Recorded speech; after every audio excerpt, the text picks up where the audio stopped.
Hi, I'm Kyle Dix, Client Success Team Lead at Mercury. I'm joined today by our telephony partner, Omar Zafar, co-founder of TalentLynk, and we're really excited to be sitting down with Anna from SEC Life Sciences and Alex from Oyster to talk about how using both Mercury and TalentLynk has transformed each of their recruitment businesses' operations. Great to be here. Anna, if we can start with you first. Thanks for joining us.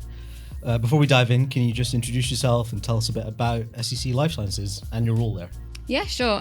SEC Life Sciences, we're a boutique life sciences recruitment firm. My role at SEC is a support services manager, so all things HR, people strategy, operational support and office management. And Alex, if you're able to do the same? Yeah, of course. So Oyster Partnership are a business which has been running for 20 years now, predominantly public sector, so placing into councils and housing associations, the likes of planning, development, regeneration, finance and legal staff. And then on the permanent side of the business, which equates to about 20%, is focused on the real estate and built environment. My role is focused as Director of Talent, Performance and Learning and Development. So really, simplistically speaking, that is just bringing together every area of the business which is going to help drive consultant and business performance, whether that be learning, training, processes, promotion criteria, etc., or technology. Brilliant. Thanks, Alex. There was a couple of things that weren't necessarily working for us with our previous telephony partner. They did have an integration, but it wasn't necessarily fit for purpose for us. We had a list of essentials and some nice to haves. So while we were looking and lining up potential partners, Mercury, we came knocking on the door and said, are there any companies that you might suggest or recommend? And of course, TalentLynk were one of those businesses. So we went through a bit of a beauty parade, I suppose, of different organisations, different partners, and TalentLynk won out. And I guess also since making the switch, how's TalentLynk's integration with Mercury helped with teams, I guess, tracking and managing calls?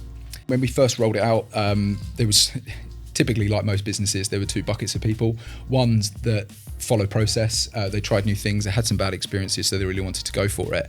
But one of the things that has actually surprised us more is that even those who have, should we say, their own way of working, they actually really saw the value in it, and they really saw not only it as being a process that they should follow, but also as being a real value add to their day-to-day working and processes. Excellent.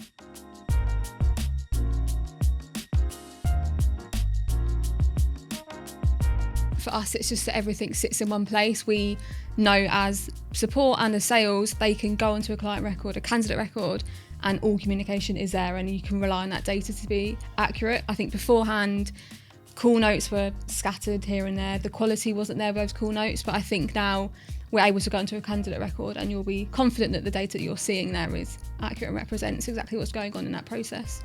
Do you think the communication transparency across the business has kind of improved as well? So in terms of owning your IP and I guess data as well? Yeah, for sure. I think, yeah.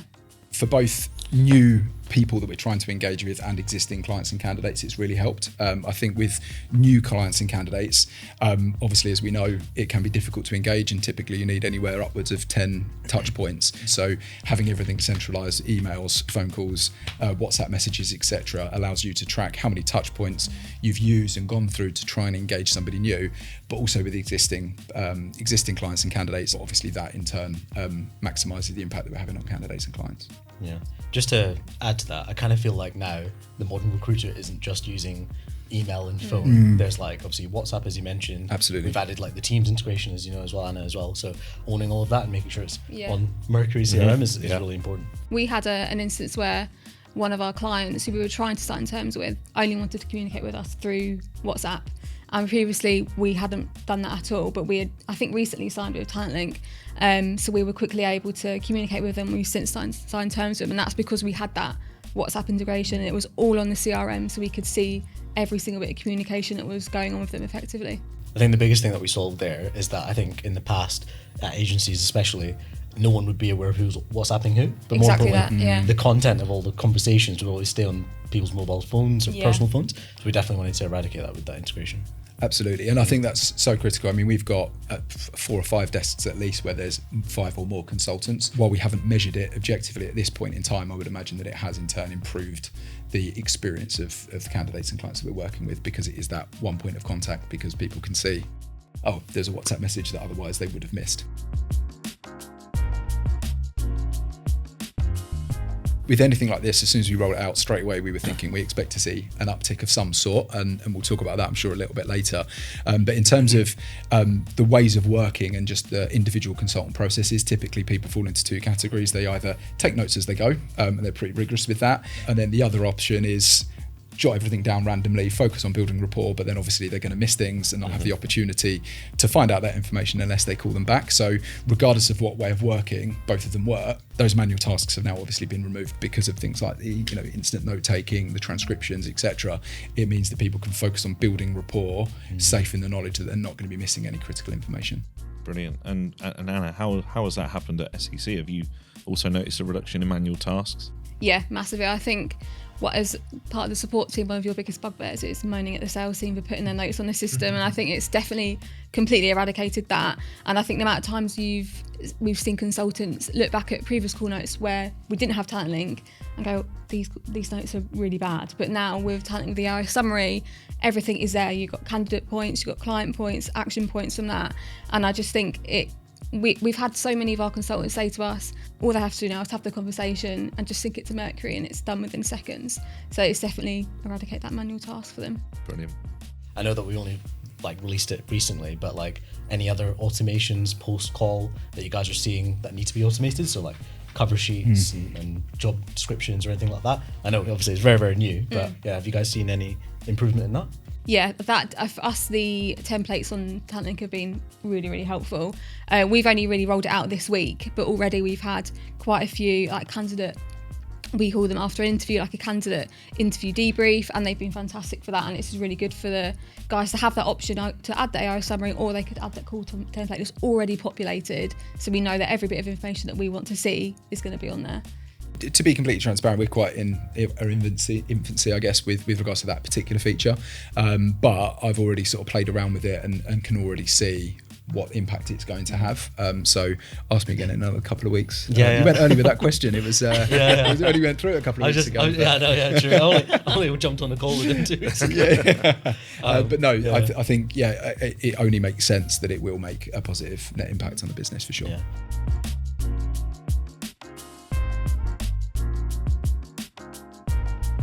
I think, like I said earlier, it's just knowing that you can go onto any record within Mercury, and if there's a process there, you know that the information that you're seeing is relevant and it's up to date.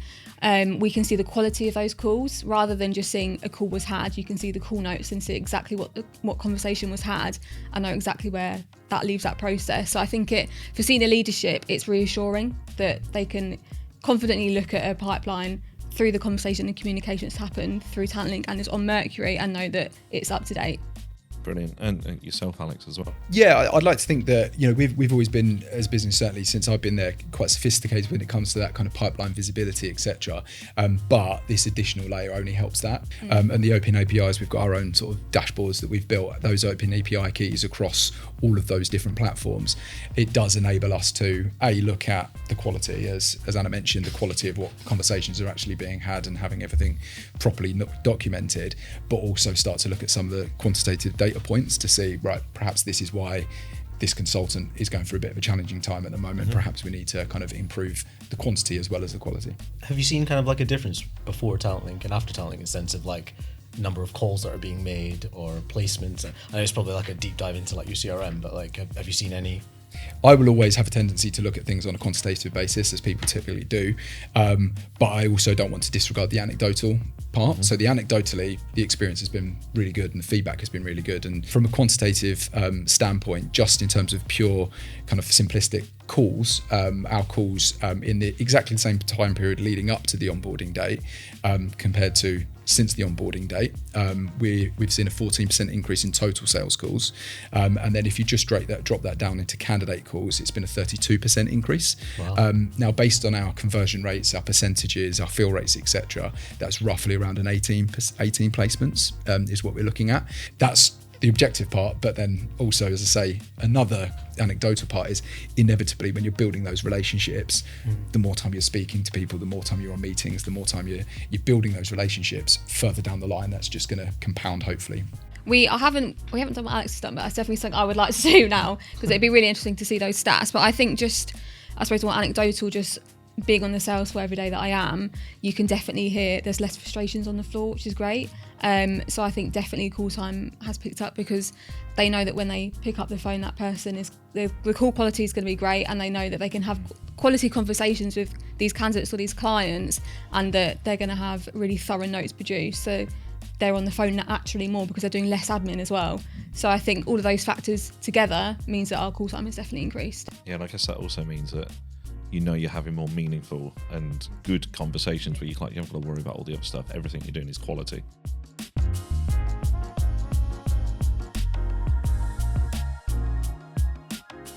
Yeah, I think the integration has just been really seamless for us, and I think that was the biggest thing when we were moving to TalentLynk and that integration with Mercury happened. I think, like I said before, it's just given us as support managers just the confidence in knowing that the data is there, and we know that the data is going to be quality data and up to date. Yeah, so as I obviously alluded to, the increase in the total sales calls over that time period and the candidate calls, and I sort of crunched that down into lots of different metrics, and ultimately when you look at it on a per person basis, extrapolated out over the next 12 months, based on our fill rate, we would expect those additional calls, if it is to be continued, to equate to roughly 2.5 placements per person, which based on average fee size is looking at around sort of £22,000 pounds in terms of additional GP. So yeah, I'm confident that with the reduction in manual tasks, the improvement of our processes, but also the increased time spent on actually speaking to people, building relationships, whether that be in person or over the phone, will definitely just compound that number, and hopefully will take us to even higher than that. Data, time saving, revenue, seems like a no-brainer. Mm-hmm. Well, that's brilliant, guys. Thank you so much for sharing your experiences. It's always great to hear about our partnerships, and especially with our great partnership with TalentLynk, how it's delivering real value to your teams. If anyone would like to learn more about Mercury and the TalentLynk partnership, go to wearemercury.com/power-partner/TalentLynk.